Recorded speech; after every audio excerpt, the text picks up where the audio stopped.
Yeah, I think as a trend, it's not something that people are explicitly asking for.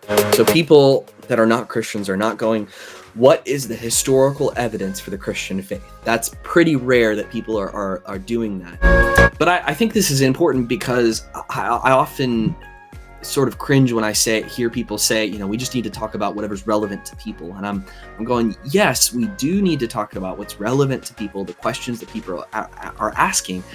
But sometimes we need to ask people questions that they are not asking. And we need to make them aware of entire fields, entire subjects that they didn't know existed. But they are asking, why do Christians believe? And why are there so many religious people? And often I think they want to know, they're actually excited to know that there is a rational support for the Christian faith. Even if they don't necessarily immediately believe themselves, they go, oh, actually, these Christians aren't as dumb as I thought they were. Yeah.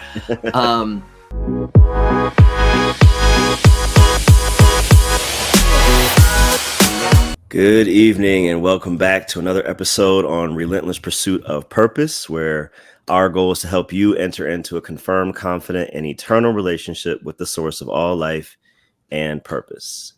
I am glad to be joined today with another guest. I just realized I hadn't done an interview in quite some time, but I'm grateful to have Matthew Mittelberg on with us tonight. Matt, can you just introduce yourself real quick? Tell everyone a little bit about yourself and what you're doing.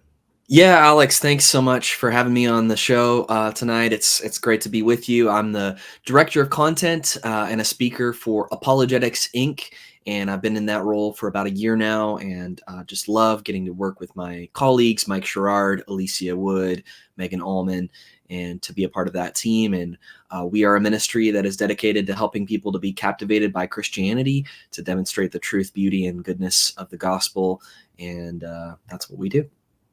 Amen. So I'm grateful to have you on, and I've done some stuff with Alicia before, and so you're part of a great team there. Yeah, it's awesome. It's awesome to see and awesome to hear. So this is if anyone saw the thumbnail, like Sherlock Holmes. What is? I don't remember my apologetics classes covering him, and so maybe just for those who are a little bit younger. Can you give a little bit of background on who Sherlock Holmes was or is, as far as, the character? Yeah. So he is a fictional character, unfortunately. But I think he represents, I think, a real ideal in a lot of our minds as, this ideal investigator, this greatest detective of all time. And he's been portrayed many times through the years, the original portrayal, of course, being the novels by Sir Arthur Conan Doyle. But he's been portrayed by Robert Downey Jr. in the movies. He's in the BBC series, Sherlock, many different series, and many parodies as well. And sort of just this, ultimate seeker of truth, perceiver of the unknown mysteries of the world. And I just love the character. I think he sort of resonates across generations. I've talked to all sorts of different groups about Sherlock Holmes and the relationship between Sherlock Holmes and God and things like that. And the more I speak on it, the more I've seen just people just love the character. Absolutely. And you just reminded me, I think my daughters were watching, I guess, a spinoff with is it the sister of him? Enola Holmes. Oh yes, Enola Holmes. Yep, absolutely. Yep, a Netflix series of movies. And there's Sherlock Gnomes. There's all sorts of spin-offs. I mean, everybody loves Sherlock Holmes. So yeah. And so just as we jump in, and as I'm thinking about it, because I'm familiar with Sherlock Holmes, but I can't say I'm read all the books or seen all the movies, but just in the nature of what Sherlock Holmes or any good investigator, Matlock, Murder, She Wrote, all these different ones. Why do you think people are so attracted to those type of characters or investigators as it pertains to truth?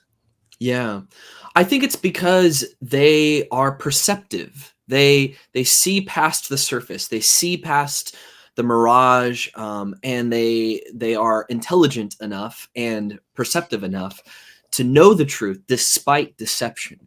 Mm. And especially in the Sherlock series, I mean, there's so many people that are caught up in the very basic narrative, or they see the evidence. You know, Inspector Lestrade just sees the basics, and he goes, "Oh, this is, you know, it's very simple. What happened? Blah blah blah blah blah." And Sherlock is like, "Are you kidding me? Do you not see the footprint over there? You know, do you not see the bit of crayon under this person's fingernail or whatever it is?" And you know, he's able to see beyond. And I think we would like to be that way. You know, I would love to be able to walk in a room and notice 1,000 things all at once, and to be intelligent enough to know what's true at all times. And yet I think a lot of us find ourselves being confused, seeing certain situations or certain things and not necessarily knowing the truth. So I think it's sort of we're attracted to that ideal.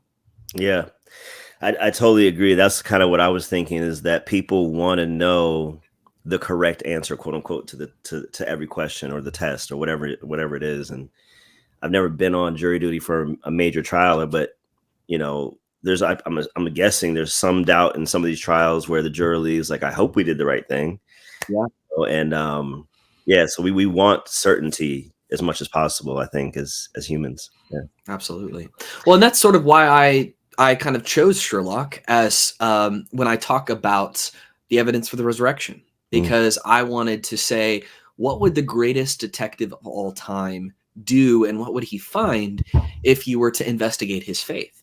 Yeah. And a lot of people are surprised when I say his faith, because in some of the modern iterations of Sherlock, he's portrayed as an angry atheist, like the BBC series. He's like, you know, religion is a fairy tale for those too weak to deal with reality.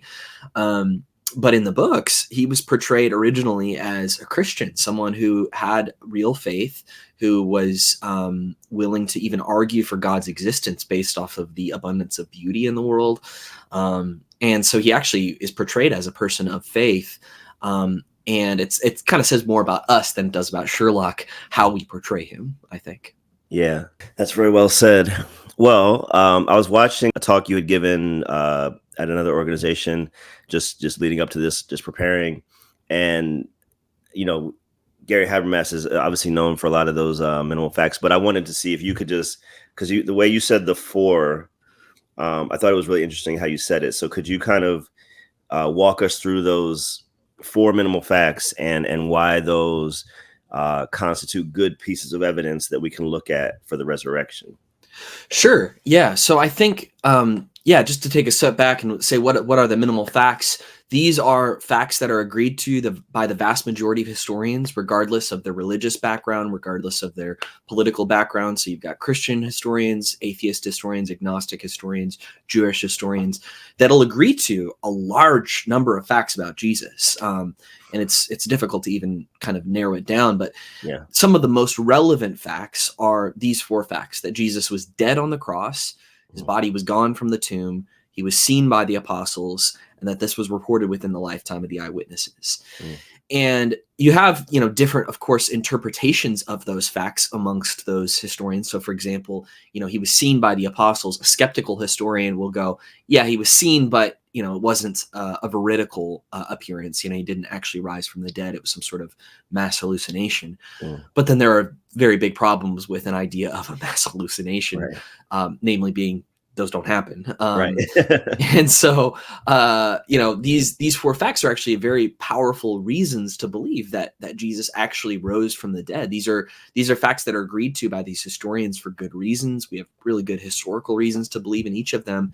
And the hypothesis of the resurrection actually explains the fact that Jesus was dead on the cross, that his body would be gone from the tomb, that he was then seen by the apostles, and then this was all recorded within the lifetime of the eyewitnesses. The fact that Jesus rose from the dead would easily explain those facts. And it seems to be the most cohesive explanation for these things. Yeah, I think that's a great way to say it. The most cohesive exclamation, where you don't have to have kind of ad hoc theories to support your original theories, to support that theory. And, I think to your point about Sherlock, it's, even if this is not the initial way you were going with the investigation, as you said, he let the facts dictate where to go with the rest of the investigation. And so he was seen by the apostles. I mean, we kind of kind of skipped over the dead one, but Well, we can go into depth in each of these if you want to. yeah, because Yeah. it's not. It seems not controversial, but obviously there's other theories out there that say different. Yeah. Yeah. I mean, on the internet, and even amongst younger people right now, sometimes there's a doubt about whether Jesus even existed. Yeah. And this is not a question amongst historians. This is a question that would get you laughed out of the room if you were to say this at some sort of historical conference. Historians are absolutely sure that Jesus existed. Even Bart Ehrman, who's an agnostic and a skeptic, is like, Jesus mythicists are ridiculous. They're not looking at reality. I do not see evidence in archaeology or history for a historical Jesus. Yeah, well, I do. I mean, that's why I wrote the book. This is not even an issue for scholars of antiquity. It is not an issue for scholars of. There is no scholar in any college or university in the Western world who teaches classics, ancient history, New Testament, early Christianity, any related field who doubts that Jesus existed. I think that atheists have done themselves a disservice by jumping on the bandwagon of mythicism, because, frankly, it makes you look foolish to the outside world. He's the most influential person of all time. There's no way that he didn't exist. So there's no doubt that he existed. But the idea that he died on the cross, there's great reasons to believe that. This was reported in early sources. Knowing what we know about the Romans and the ways that they went about the crucifixions, they would face the death penalty themselves if they were to allow a victim to escape crucifixion. And then you look at the kind of medical descriptions of the ways that this would have happened, the ways that Jesus first was scourged, which people would literally die from that because it was so horrific. Josephus, I believe it was, said that, the sufferer's veins were laid bare and the very muscles and tendons and bowels of the victim were laid open to exposure. So people would die just from that. But then, you're hanging on this cross and you essentially die by asphyxiation because you're exhausted, you're way down and you can't get another breath in without pulling yourself up again. And then you exhale and you go back down again, and you do that enough times, and eventually your body just gives up out of exhaustion and you asphyxiate to death.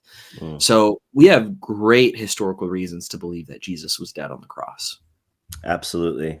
Absolutely. Even the word excruciating comes out of that idea. And out of the cross. Yep. Yeah. Yep. Absolutely. So he was dead. There's something also what the some Muslims believe about the swoon theory. Sure. He was half dead, and I like to call it the Princess Bride theory. He was just mostly dead. Yeah, but that's been totally thrown out again by scholars just because of, the Romans would face the death penalty if they allowed this to happen. And, just looking at what actually happens on the cross, you can't survive that. Right. And if you want to go with the Muslim explanation that this was some sort of doppelganger, or that Allah, made Judas look like Jesus or something like that, you can believe that, but it's not a historical belief. It's a religious belief in the in the true sense of there's no historical reason to believe this. You just kind of have to take Muhammad at his word when he says this 500 years later, 500 miles from the place, claiming that, what people have been believing for hundreds of years is just false. Unless you're convinced that Muhammad is some sort of reliable prophet that has some sort of insight into mystical reality, which I don't think you should have that confidence. No. It's not a historical claim. Yeah. And also it would ultimately make God a liar. Yes. And, like a trickster in the most significant event of history. Yeah. He would have created the largest false religion in the world. I mean, that certainly doesn't sound like a good God that's worthy of worship. Right. Absolutely. Okay. So he's dead. He's gone in the tomb. And to your point, every tomb wasn't guarded, but this one was. And when a guy makes a claim, I'm going to get up out of here, you tend to check on that tomb a little bit more. So, how do we know, I guess, just in thinking about a tomb and the size of the rock and all these different things, that it wasn't a situation where he could just unlock a door and walk out? Sure. Yeah. I mean, there's a lot of reasons. One being, the tomb where he was buried is Joseph of Arimathea, is what's been reported, and he's a member of the Jewish Council. And that's an embarrassing detail that you don't want to actually, you wouldn't have said that unless it was actually true, Yeah. right? You would have said, if you're trying to create some sort of believable narrative and you're trying to, this is called the criterion of embarrassment. Historians use this when trying to determine whether or not something is genuine history or whether or not it's just a fictionalized representative story. And so the idea that, Joseph of Arimathea is not the kind of person that you would pick for this gives historians reasons to trust. Actually, it's probably true. It's something that you wouldn't have reported unless it actually happened. So Jesus is buried in his personal tomb, which was also in Jerusalem, the very city where Jesus was crucified. So if Jesus's body is still in the tomb, then the religious authorities have all the evidence that they need to say, look, this guy isn't resurrected. He's right here. He's still in the tomb. And yet that's not what they say. They admit that the tomb is empty. They say, oh, well, the disciples stole the body.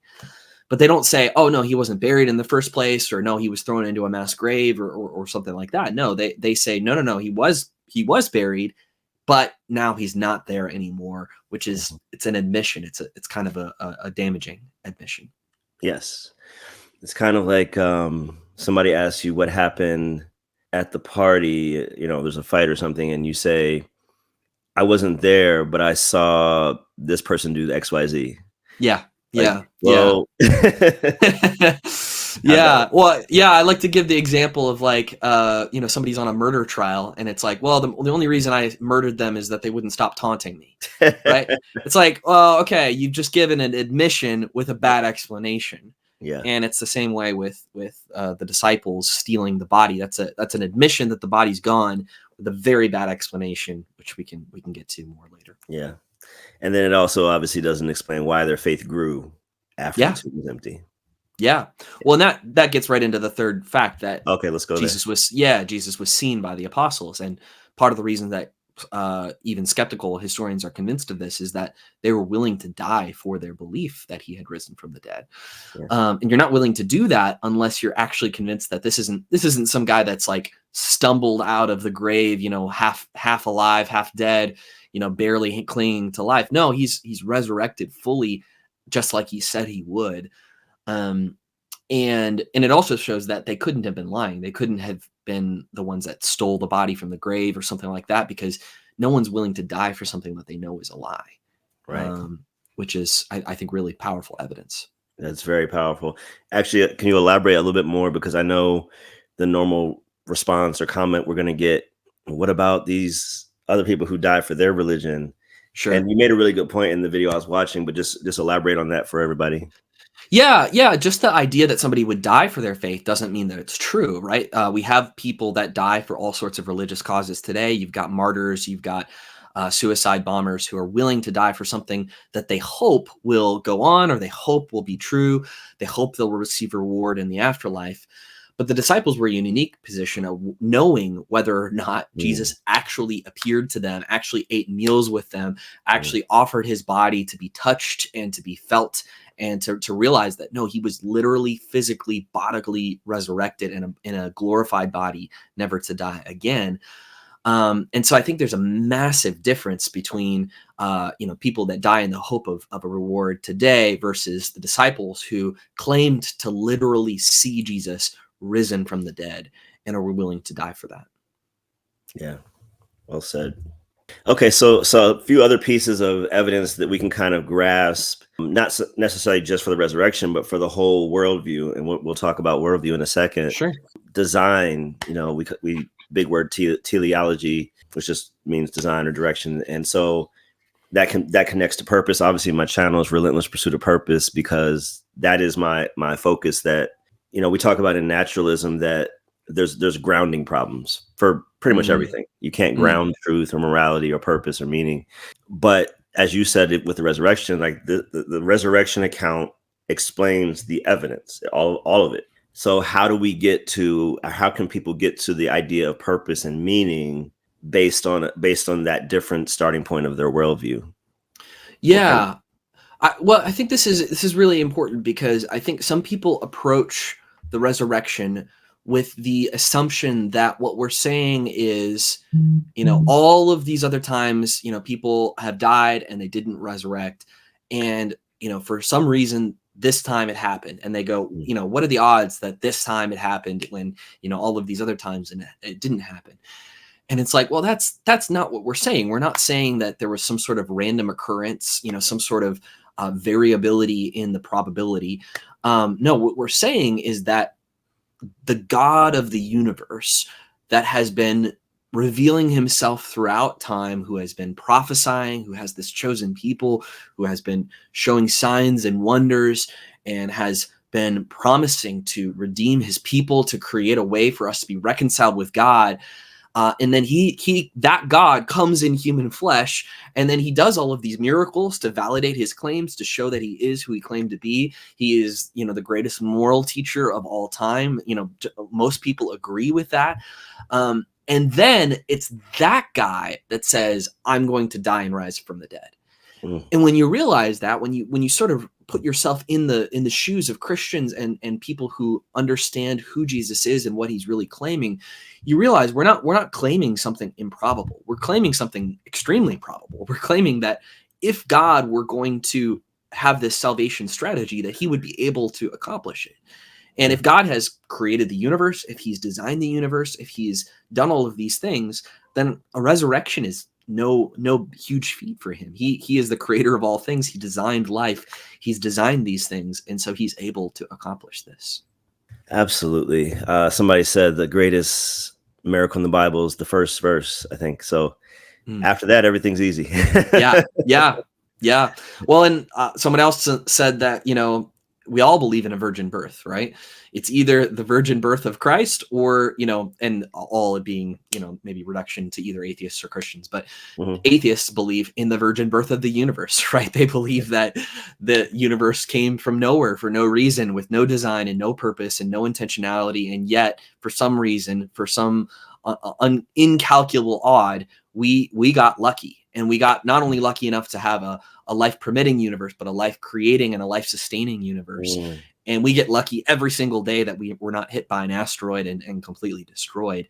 And I say, I don't have that much faith. I think it takes a lot less faith to just believe that, actually there's somebody out there that's looking out for us, that has created the universe with intentionality and has designed this place for us to live in. Yeah. Well, and let's say, just play devil's advocate for a second. Let's say that the naturalistic view is correct. What would be the implications for meaning and purpose within that worldview? Sure. I think it would mean that there is no ultimate meaning or purpose for anything. I mean, everything is a cosmic accident. You are a cosmic accident. Everything that happens to you is a cosmic accident.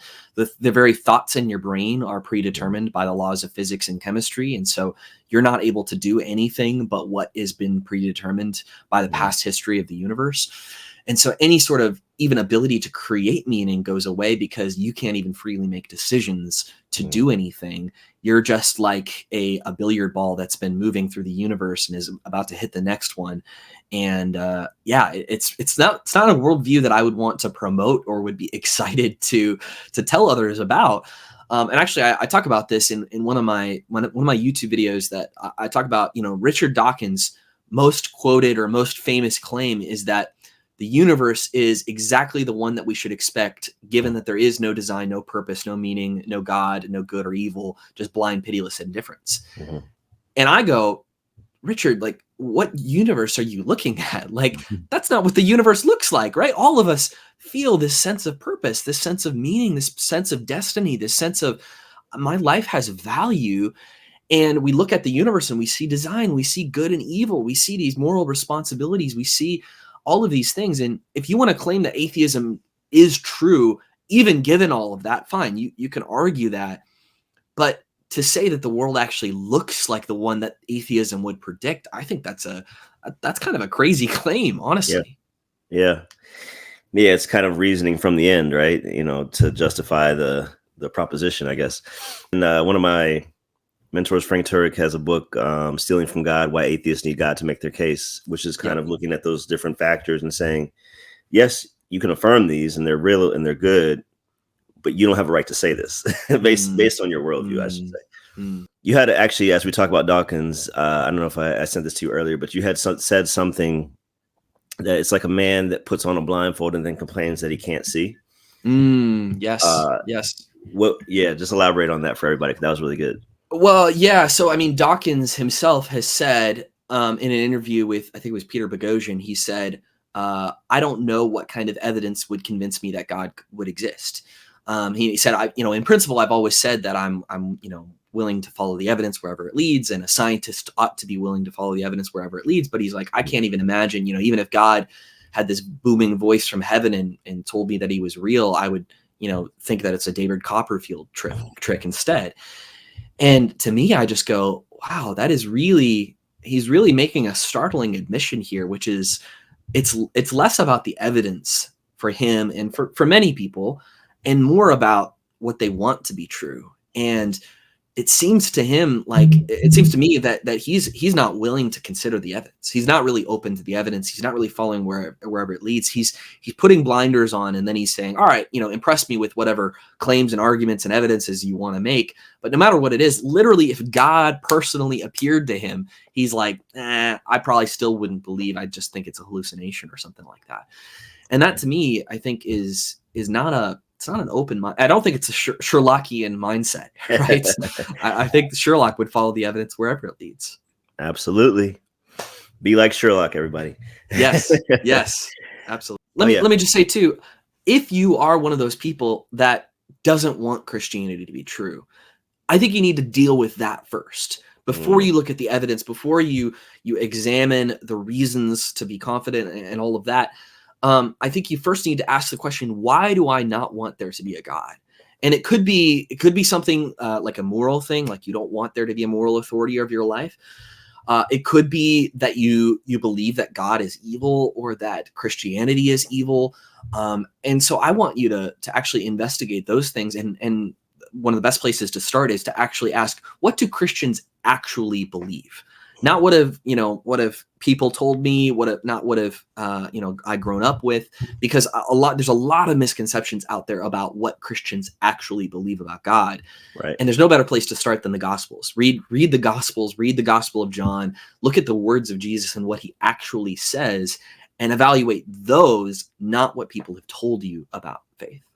Absolutely. Go to the source. It's like the Gandhi quote, right? I love your Christ, but I don't love your Christians. Yep. Yeah. Unfortunately, I mean, we should be better. We should all be better, but look to Christ first. Amen. Okay. So now that you've kind of given us a few, listen, we could be here till the end of the year giving evidence just so people know. And it's called minimal facts for a reason, because there's so many more things we could throw out there. But just with those 4 minimal facts, just with looking at design and purpose and just those types of things, what is people's response to this evidence? How do you see people respond to these things? Yeah, I think the first thing that I hear is just sort of surprise. Often people are just shocked that this is out there. They didn't know that there was any kind of historical reasons to believe in God. They didn't know that there was any kind of reasons to be confident in Christianity. And even Christians are sometimes surprised by this as well. They're like, wow, why has no one told me this before? And that's it's kind of a sad response, because I want everyone to know this, right? I want everyone to know that there are reasons to be confident that Christianity is true. It's not something that you just have to take on blind faith. It's not something that you have to just take on the faith of your parents or your culture or your society or anything. Actually, there are really good logical and evidential reasons to believe that Christianity is true. So that's one of the first things that I hear. I think some people are convinced that it's true, and I see people become Christians when they're presented with this evidence.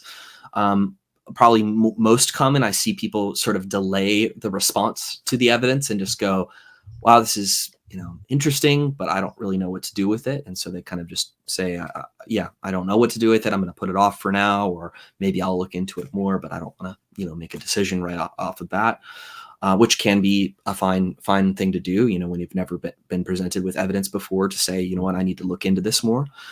And then very occasionally I get people that just outright reject it and are just like, no, this is ridiculous, and here's why. And they give me their arguments and their evidences, but really, really rarely, honestly, are people willing to sort of engage at that level. Yeah. Yeah, that's about what I find as well. And it's like Greg Koukl had said that, you just want to put that pebble in their shoe. Yeah. Um, Yeah. when they walk away, they gotta deal with these facts that Matthew shared. And even if they don't say yes right away, they're it's going through their brain as they go to sleep or whatever the case is. Yeah. So yeah. Is this a relevant question that non-Christians are asking about? And if not, is it because they just haven't heard the evidence or they've already closed it off? And I don't know. I know you can't say for everybody, but just what do you think? Sure. Yeah, I think as a trend, it's not something that people are explicitly asking for. So people that are not Christians are not going, what is the historical evidence for the Christian faith? That's pretty rare that people are doing that. But they are asking, why do Christians believe? And why are there so many religious people? And often I think they want to know, they're actually excited to know that there is a rational support for the Christian faith. Even if they don't necessarily immediately believe themselves, they go, oh, actually, these Christians aren't as dumb as I thought they were. Yeah. But I think this is important because I often sort of cringe when I hear people say, we just need to talk about whatever's relevant to people. And I'm going, yes, we do need to talk about what's relevant to people, the questions that people are asking. But sometimes we need to ask people questions that they are not asking. And we need to make them aware of entire fields, entire subjects that they didn't know existed. Right. And so I often will suggest this topic. Sometimes people want to bring me in to speak and they want to speak about some sort of relevant topic, and I'm fine to do that. But also sometimes when they ask me for a suggestion, I'm going, how about this? Nobody's asking about this, but they should be, because it's important. That's great. I love that. Yeah. Even I did it with you actually. So whenever I have a guest come on, I always ask, what are some questions that no one asks you that you wish they did ask you? Because I feel the same way. Sometimes I go speak and it's good. But in my mind, I'm like, man, but I really would have rather said this, but I'm trying to be obedient to the agenda and everything. And so I love that you do that. Yeah. Thanks. Is it, when I say it is, even how we view evidence or how we view truth or how we view historicity, are these things more of a function of the worldview that somebody comes to them with, if that makes sense? Or is it part of how the worldview that they have is formed? I think it's a both and, right? I think it could be a worldview question. What sort of fits within your plausibility structure, and what are you willing to sort of consider, and what are you willing to let in the door? And I think that some of that goes back to this question of, if Christianity were true, would you believe it? Ask yourself that question. If it were true, let's say just evangelical Christianity, if that was true, would I believe and follow God? And if the answer is no, I think you've got a big problem, because you're sort of admitting that you're not really pursuing the truth. You're pursuing sort of an excuse to continue living the way that you're living, or believing the things that you're believing. So, I think properly understood, people should want Christianity to be true. And I think that sometimes that needs to be sort of the baseline. But I do think it's worth kind of admitting, just none of us are unbiased observers. None of us are, in this for purely pure motivations. We all have sort of these desires that influence the ways that we look at evidence. And I'll be the first to admit, I want Christianity to be true, but I think it's because I have understood what Christianity actually teaches. Not because I, just have some sort of, cultural desire or desire to, I don't even know what the desire would be to be biased towards it. I think it's because I actually understand how wonderful this message is. And that's why I want it to be true. Yeah. And you have probably also, you've probably done some philosophy and you've done some theology. And so I found the more I study, the more questions that get raised that then need to be answered. And that's what increases our learning. But you do see, like Friedrich Nietzsche, people who are having a naturalistic worldview, when they further their study and they maintain that worldview, it ends in nihilism. right? It doesn't end in hope. Typically, I guess, and then the only way out would be to have a different worldview at that point. Once, like C.S. Lewis, he realized, I can't reconcile morality. I guess my worldview is wrong, right? Yeah. I mean, some of the most consistent atheists that sort of take those conclusions consistently, like Alex Rosenberg, for example, he's willing to admit, like, look, this in his book, Atheist Guide to Reality, he's like, look, if you find this depressing, you should just take some antidepressants, is what he says, which is kind of a startling admission. He's like, yeah, this is kind of depressing, and, but you should just, try to numb the pain, I guess. And what I want to say as a Christian is, you don't have to do that. Actually, there's really good reasons to believe that the atheistic worldview is false, that Christianity is true. It's not only a good message, but it's a true message. And there's good evidence for that. Amen. So briefly, we're going to shift gears slightly, but not really, because as I was thinking about these couple lanes of direction we wanted to go, as far as deconstruction, I think it's very much connected to the evidence portion of it. I've done some videos, well, a collective of us have done some videos on some recent deconstructionists. One was a Christian rapper, and dismantling or taking apart bit by bit, the pieces of your faith should only be done if you know how to rebuild it, right? If you know, like, if I take my car apart and I'm good with cars and know what a fully functioning, put together car looks like, I can risk taking apart the car. But if I don't know any of that, I'm just going to have a hunk of metal at the end. And I feel like that's what's happened with some people who are deconstructing, that it's not necessarily a bad thing if you're going to rebuild it to proper, true Christianity. Because I think we have gotten far away in some churches from what it should be. When it comes to deconstruction, what do you think is causing a lot of people, or what do you see as far as their reasonings for walking away? Have they really investigated the evidence, or is it more volitional?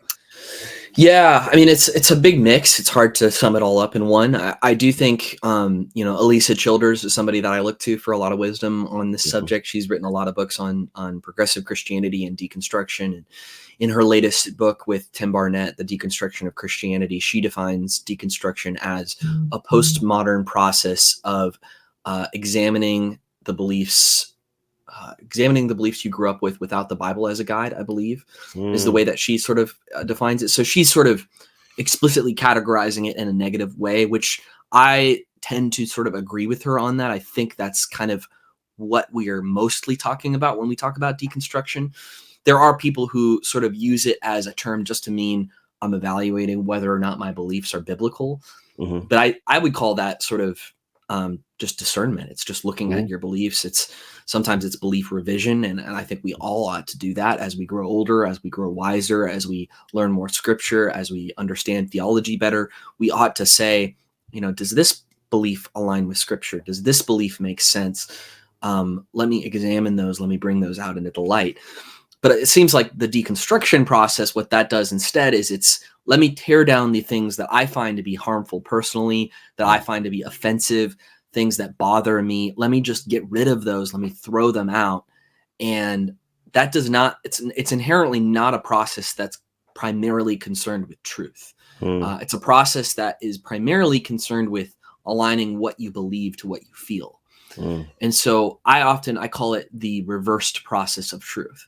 So feelings inform beliefs, which informs your view of truth. So, to give an example, I've got a Muslim friend, and I love this Muslim friend, and therefore, Islam is fine, and therefore Christianity is not the only true religion.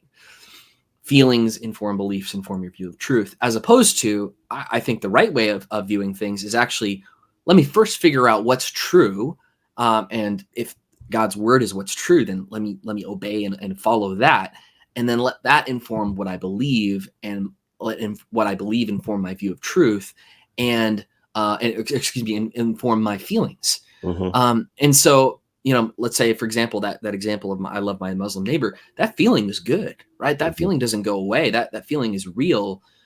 But how do we respond to that with starting from the position of truth and allowing God's word to inform how we respond to that? Because ultimately we can't outlove God, right? We can't do better than what he does, because he's perfect love.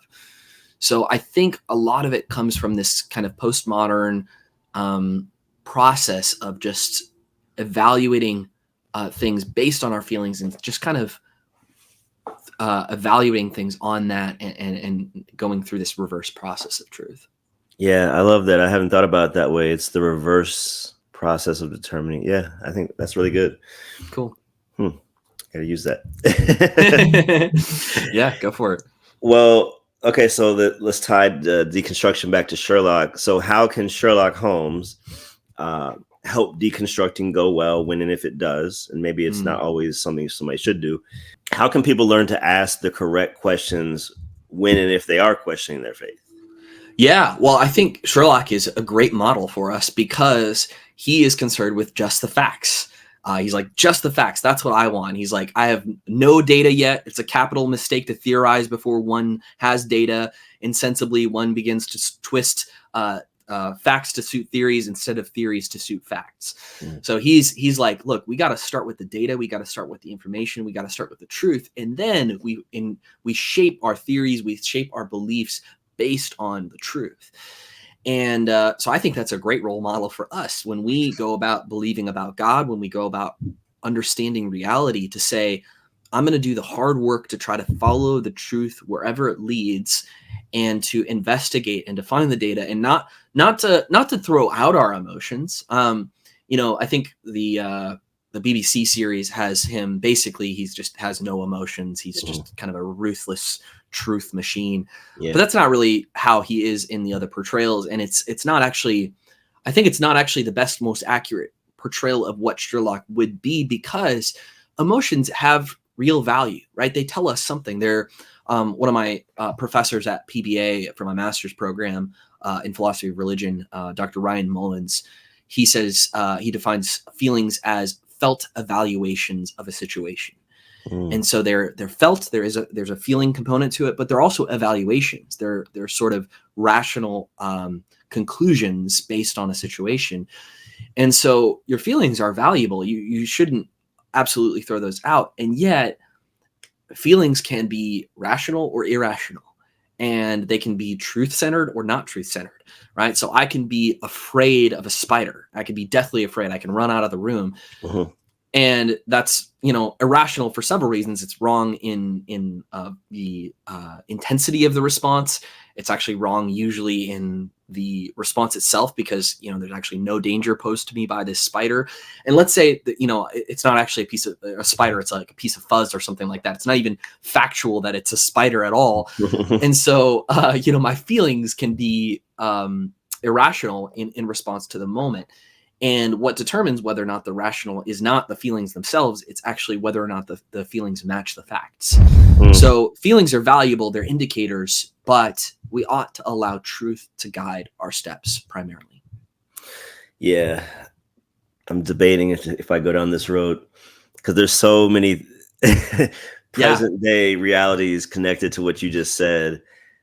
Feelings over facts is the rule of the day, and I'll leave this community out of it for the time being. But just in terms of the younger generation, and I think social media has a huge negative role to play in this, that we've gotten to this place where feeling how I feel trumps the objective fact. Yeah. Post-truth. And it's a nonsensical word, but anyway. Yeah, it is. Because if we ever got to be post-truth, we would never know truly that we were post-truth. Anyway, but is it true that we're post-truth? Yeah, right. Exactly. So what do you see? And this is a kind of a tangential question, because I think we need to introduce like basic philosophy 101 and maybe middle school level, high school level, because a lot of times our schools, we teach them information, but that's different than teaching someone how to think. Yeah. To where they know the laws of logic and non-contradiction, all those types of things. With those basic philosophical tools largely missing, how do people access truth then? Is it just influence, or the most people that agree with a certain thing, or just how I feel? Yeah, no, that's a great question. I mean, if you've never begun to be trained in these things, I think sometimes even just an introduction to philosophy textbook could be a great way to start to sort of say, let me kind of learn how to think. Let me learn how to process information, and not to say like, a non-Christian or somebody that doesn't believe doesn't necessarily know how to think, or that they aren't trained in these things. But I think a lot of people would admit that these things are very confusing to them, or they've not been, like you said, they've been told, here's the information that you need for the test, and memorize this short-term memory, and then you'll forget it in a week and move on with your life, rather than, how do I become the kind of person that's able to discern truth from falsehood? How do I become the kind of person that walks in wisdom and is able to understand reality properly? And that's what philosophy is supposed to be. It's about love of wisdom. Philosophy means the love of wisdom. And so, I would encourage you, Dr. Paul Copan was one of my professors at PBA as well. And he has this, a little book for new philosophers. Read that, read something like that would give you some guidance in how to, or he has a book called Loving Wisdom, how to love wisdom, how to love the truth, how to understand reality, and sort of understand the philosophical underpinnings of these different things in order to pursue truth in the best way possible. So do you have a good book there too? No, not that one, but you made me think of this one by J.P. Moreland. Oh, yes. Yeah, JP was one of my professors as well. He's fantastic. JP got everybody, awesome. Huh? Dude, I'm telling you, PBA, it's got a great program. So yeah. No, it is. It's a great program. And just as we're talking about it, I'm not working for them. They're not paying me to say this, but I did mine at Liberty. Biola has a great program. Yep.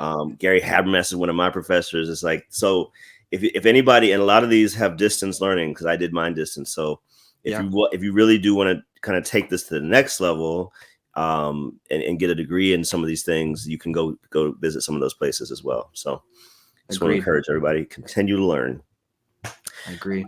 You said something earlier, I know we can end on this. Sure. We already kind of talked about why people kind of deconstruct, or at least some reasons. But you were saying about when the example with your Muslim friend, and one example, it's kind of loving, I don't want to hurt their feelings, and the other one is focused towards truth. And I've said this a lot. My organization is called Proof of the Truth, that I do my conferences and things like that.